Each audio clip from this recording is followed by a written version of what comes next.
नमस्कार दोस्तों, आपके अपने यूट्यूब चैनल देखो साइंस में आपका स्वागत है। अपन पढ़ रहे थे कक्षा 10वीं का तीसरा चैप्टर धातु और अधातु के बारे में। आज अपन इसके बाद पढ़ेंगे। अपन पढ़ रहे थे धातु और अधातु की जो रासायनिक अभिक्रियाएं होती है उसके बारे में। अब दूसरा टॉपिक इसके अंदर पढ़ेंगे अपन जल के साथ में अभिक्रिया, कि जल के साथ में जो धातु है वो किस प्रकार से अभिक्रिया करता है और उत्पाद के रूप में क्या बनाता है। धातु प्लस जल, यानी कि जब क्रिया करवाते हैं धातु की जल से अभिक्रिया करवाते हैं तो धातु ऑक्साइड के साथ में हाइड्रोजन गैस बाहर निकलती है।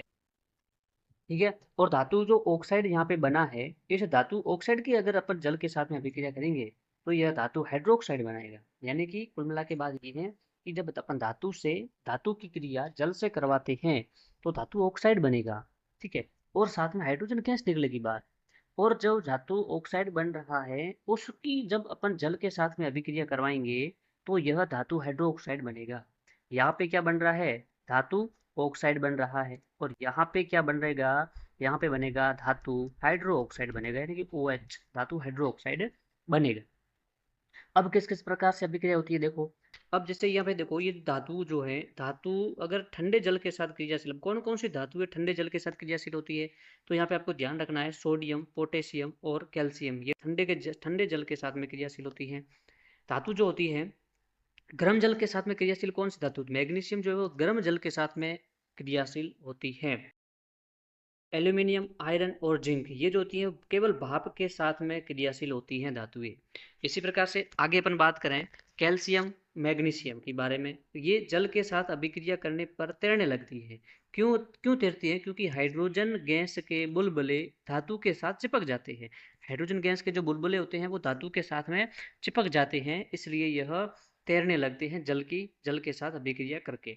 और कुछ धातुएं ऐसी होती है जो जल से अभिक्रिया नहीं करती है, जैसे यहाँ पे ध्यान रखना, लेड हो गया, कॉपर हो गया, सोना हो गया और चांदी हो गया, सिल्वर हो गया। ठीक है, AgB, ये जल के साथ में कोई अभिक्रिया नहीं करती है धातुएं। अब अपन आगे बढ़ते हैं। यहाँ पे कुछ उदाहरण दे रखे हैं, यहाँ पे देख सकते हो कि सोडियम की अपन ने क्रिया करवाई जल के साथ में, तो ये क्या बना दिया? यहाँ पे सोडियम हाइड्रोक्साइड बना दिया, हाइड्रोजन गैस बाहर निकल गई। कैल्शियम के साथ में अभिक्रिया करवाई जल की, तो यहाँ पे कैल्शियम हाइड्रोक्साइड बन गया और हाइड्रोजन गैस बाहर निकल गई। इस प्रकार से मैग्नीशियम की क्रिया करवाई जल के साथ में तो मैग्नीशियम हाइड्रोक्साइड बना। ठीक है। एल्यूमिनियम की क्रिया करवाई जल के साथ में तो एल्यूमिनियम ऑक्साइड बना। आयरन की क्रिया जब जल से करवाएंगे तो आयरन ऑक्साइड बनेगा, Fe3O4 बनेगा। आयरन ऑक्साइड, फेरस ऑक्साइड भी कहते हैं इसको। 4H2O, जो H2 यानी कि हाइड्रोजन गैस है वो बाहर निकल जाएगी। इसी प्रकार से तो जब धातुओं की क्रिया अपन जब तनु अम्ल के साथ में करते हैं तो क्या बनता है? जब तनु अम्ल के साथ में अभिक्रिया करवाते धातु की तो लवण और हाइड्रोजन गैस बाहर निकलती है। ठीक है। जैसे धातु कौन सा लिया अपन यहाँ पे? Fe लिया, यानी कि आयरन धातु लिया और इसकी क्रिया तनु अम्ल यानी कि HCl से करवाई, तो यहाँ पे क्या बना? FeCl2 बना, FeCl2 बना, फेरस क्लोराइड बना और यहाँ पे हाइड्रोजन गैस बाहर निकल गई, ये लवण होता है। इसी प्रकार से मैग्नीशियम की क्रिया करवाई HCl से, तो मैग्नीशियम क्लोराइड बना, यहाँ पे ये लवण है और हाइड्रोजन गैस बाहर निकल जाती है। इसी प्रकार से जिंक के साथ अभिक्रिया करवाई, तो जिंक के साथ अभिक्रिया करवाई तनु अम्ल की, तो यहाँ पे जिंक क्लोराइड बना। इसी प्रकार से एल्यूमिनियम की क्लियर करवाई तो एल्यूमिनियम क्लोराइड बना। और यहाँ पे ये ध्यान रखना, कॉपर, सिल्वर और जो मरकरी होती है ये तनु अम्ल के साथ में अभिक्रिया नहीं करते हैं, ये चीज इंपॉर्टेंट है। अब देखते हैं कि धातुओं की अन्य धातु लवण के साथ में अभिक्रिया किस प्रकार से होती है इसके बारे में। तो मान लो यहाँ पे धातु क लिया और यहाँ पे मान लो ये लिया, इससे क्रिया करवाई लवण विलयन ख से, तो लवण विलयन क बनेगा और धातु ख बाहर निकल जाएगी। यानी कि यहाँ पे क्या हो रहा है कि जो अधिक क्रियाशील जो धातु होती हैं वह अपने कम क्रियाशील धातुओं को उनके यौगिक के विलयन से क्या कर देती है? विस्थापित कर देती है। अपन ने जब विस्थापन अभिक्रिया पढ़ी थी पहले पार्ट के अंदर, तो वहां पे भी यही आया था कि जो अधिक क्रियाशील धातु है वह कम क्रियाशील धातुओं को अपने स्थान से विस्थापित कर देती है, वह विस्थापन अभिक्रिया कहलाती है। यह धातुओं की सक्रियता श्रेणी पर आधारित होती है। अब सक्रियता श्रेणी क्या होती है?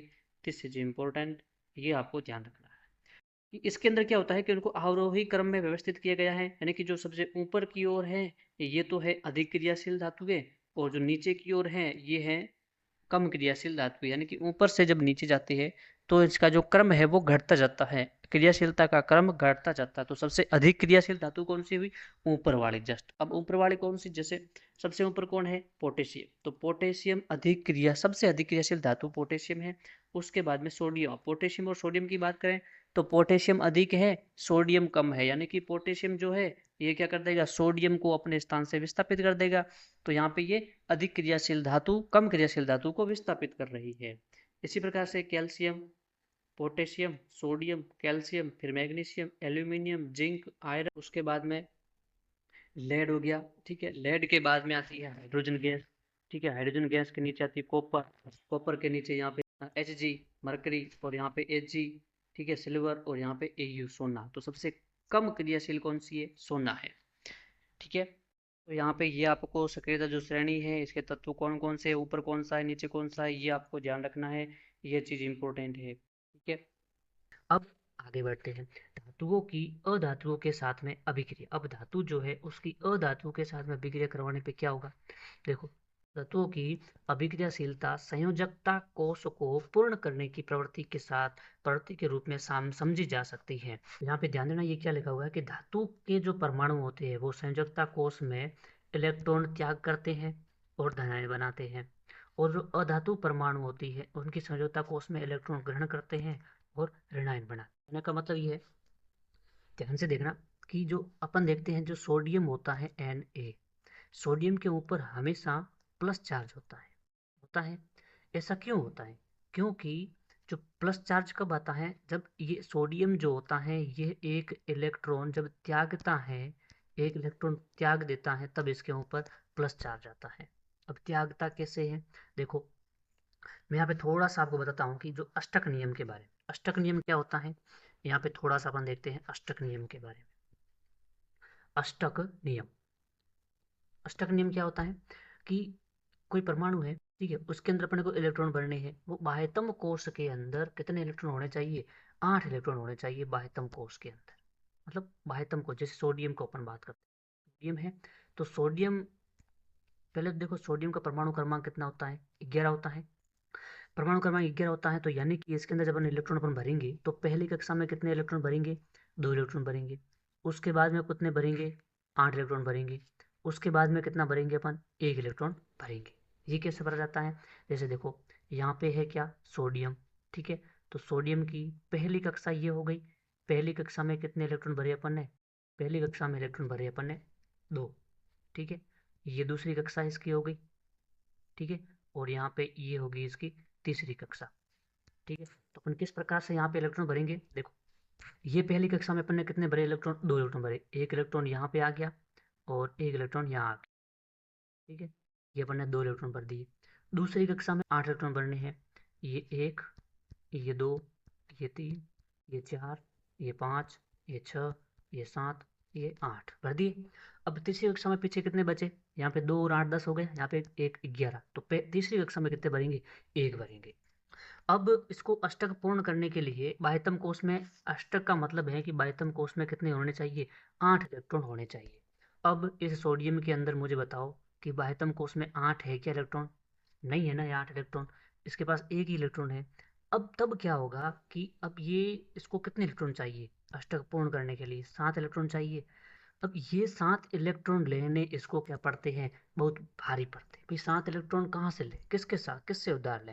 तब ये क्या करता है, जो भारतम कोश में जो एक इलेक्ट्रॉन है ना, इसी को क्या कर देता है, त्याग देता है, इसी को किसी को दे देता है, और खुद का, अब जैसे एक इलेक्ट्रॉन है ये बाहर निकल गया, तो बाह्यतम कोश में कौन सी कक्षा बची, दूसरी कक्षा बची, और दूसरी कक्षा में कितने पड़े हैं, 8 पड़े हैं। तो यानी कि इस प्रकार से इसका अष्टक पूर्ण होता है। तो ये क्या करता है, सोडियम एक इलेक्ट्रॉन त्यागता है। अब जैसे ही एक इलेक्ट्रॉन त्यागेगा तो जो सोडियम होता है इसके ऊपर प्लस चार्ज आ जाता है। अब प्लस का ये एक होता है, प्लस का एक क्यों होता है, क्योंकि इसने एक इलेक्ट्रॉन त्यागा है, तो यहाँ पे प्लस का एक चार्ज आ जाता है। ठीक है, तो ये हो गया सोडियम के बारे में। इसी प्रकार से अपन कोई सा भी तत्व ले सकते हैं, जैसे कि अपन ने मैग्नीशियम लिया। ठीक है, यहाँ लेते हैं अपन मैग्नीशियम की बात करते हैं। मैग्नीशियम की जो होता है, इसके, मैग्नीशियम पहले बताओ इसका परमाणु क्रमांक कितना होता है, 12 होता है परमाणु क्रमांक। परमाणु क्रमांक होता है इसका 12। ठीक है, तो इसके बाह्यतम कोश में कितने इलेक्ट्रॉन होते हैं, सबसे पहले पैटर्न क्या होता है, 2, उसके बाद 8, उसके बाद पीछे कितने बचे, 10 हो गए, 10 और 2, फिर ये 12 हो गए। तो यानी कि बाह्यतम कोश में कितने हैं, 2 इलेक्ट्रॉन है। अब भरेंगे कैसे, सबसे पहले देखो ये मैग्नीशियम हो गया, ये मैग्नीशियम की पहली कक्षा हो गई, मैग्नीशियम की ये दूसरी कक्षा हो गई। ठीक है। और ये मैग्नीशियम की तीसरी कक्षा हो गई। अब पहली कक्षा में कितने भरने हैं आपको? 2 इलेक्ट्रॉन भरने हैं पहली कक्षा में, तो यहाँ पे भर दो 2 इलेक्ट्रॉन पहली कक्षा में भर दिए। दूसरी कक्षा में 8 भर दो, 1 2 3 4 5 6 7 और यहाँ पे 8। और तीसरी कक्षा में 2 भरने, ये एक हो गया, ये दूसरा हो गया। ठीक है, भर दिए। अब बाह्यतम कोष में इसके कितने हैं? 2 हैं। अष्टक पूर्ण करने के लिए इसको कितने चाहिए? 6 चाहिए। 6 देने महंगे पड़ते हैं या फिर 2 त्यागने आसान रहते हैं? 2 त्यागने आसान रहते हैं ना। तब ये मैग्नीशियम क्या करता है? 2 इलेक्ट्रॉन ये जो है ये त्याग देता है। अब जैसे ही 2 इलेक्ट्रॉन त्यागेगा तो इसके ऊपर क्या आ जाएगा? प्लस का 2 चार्ज आता है। यानी कि जो मैग्नीशियम होता है, इस मैग्नीशियम के ऊपर प्लस का 2 चार्ज होता है हमेशा। तो ये प्लस का 2 चार्ज क्यों आता है? क्योंकि इसने 2 इलेक्ट्रॉन त्यागे हैं। जैसे ही 2 इलेक्ट्रॉन त्याग देगा तो इसके ऊपर प्लस का 2 चार्ज आ जाएगा। तो इस प्रकार से इलेक्ट्रॉनों को भरा जाता है। ठीक है। तो यहाँ पे सोडियम की बात करें, 2 8 1। ठीक है। फिर ये एक इलेक्ट्रॉन इसने त्यागा तो यहाँ पे Na प्लस आ गया, सोडियम धनायन बना दिया। यहाँ पे क्लोरीन की बात करें तो क्लोरीन के पहले कक्षा में 2, फिर 8, फिर 7 होते हैं। अब इसको ये 7 इलेक्ट्रॉन तो किसी को दे नहीं सकता है, तो ये क्या करता है क्लोरीन? ये एक इलेक्ट्रॉन ग्रहण कर लेता है, जिससे इसका अष्टक पूर्ण हो जाता है। तो जैसे इसने एक इलेक्ट्रॉन ग्रहण करेगा तो Cl के ऊपर किस चार्ज आ जाएगा? माइनस चार्ज आ जाएगा। और यहाँ पे इसका अष्टक पूर्ण हो जाएगा और इलेक्ट्रॉन हो जाएंगे 2 8 8। तो इस प्रकार से यहाँ पे ये अभिक्रिया, यानी कि इस प्रकार से इलेक्ट्रॉन त्यागते हैं और इलेक्ट्रॉन ग्रहण करती है। धनायन आता है और प्लस माइनस चार्ज आता है। ये सब क्रिया को समझ लेना, सही आसान काम हो जाएगा। सोडियम है, सोडियम प्लस क्लोरीन की क्रिया करवाई।